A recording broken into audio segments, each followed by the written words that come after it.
حضرت علی رضی اللہ تعالیٰ عنہ نے فرمایا، جسے تقدیر پر یقین ہوتا ہے وہ اپنے اوپر نازل ہونے والی مصیبتوں سے نہیں گھبراتا۔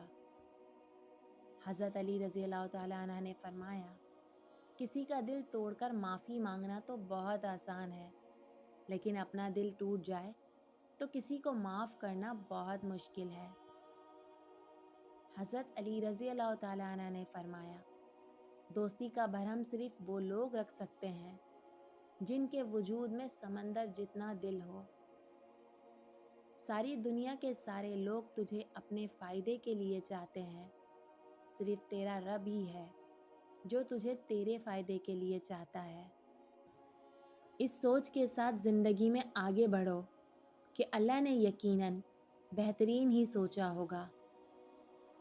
ان لوگوں کو کھونے سے ڈرو جن کے نزدیک دوستی کے رشتے خون کے رشتوں سے زیادہ عزیز ہیں۔ پوچھا گیا، اگر کوئی اپنا بھول جائے تو کیا کیا جائے؟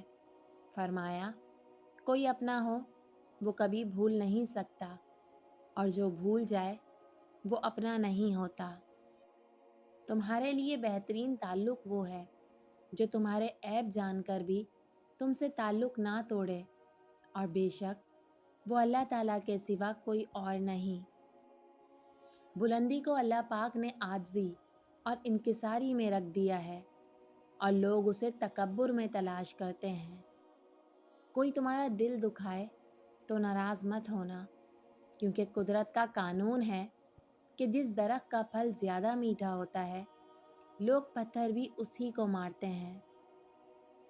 زندگی میں 3 اصول بنا لو، اس سے ضرور معافی مانگو جسے تم چاہتے ہو، اس سے کچھ نہ چھپاؤ جس پر اعتبار کرتے ہو، اسے کبھی مت چھوڑو جو تمہیں چاہتا ہے۔ پریشانی میں مذاق اور خوشی میں طعنہ مت دو، کیونکہ اس سے رشتوں میں موجود محبت ختم ہو جاتی ہے۔ اپنے بہترین وقت کو نماز میں وقف کرو، کیونکہ تمہارے سب کام تمہاری نماز کے بعد ہی قبول ہوں گے۔ 4 خطرناک قتل۔ نمبر 1، زیادہ سوچنے سے خوشیوں کا قتل ہوتا ہے۔ نمبر 2، خوف کی وجہ سے حوصلے کا قتل ہوتا ہے۔ نمبر 3، جھوٹ بولنے سے اعتماد کا قتل ہوتا ہے۔ نمبر 4، شک کرنے سے رشتوں کا قتل ہوتا ہے۔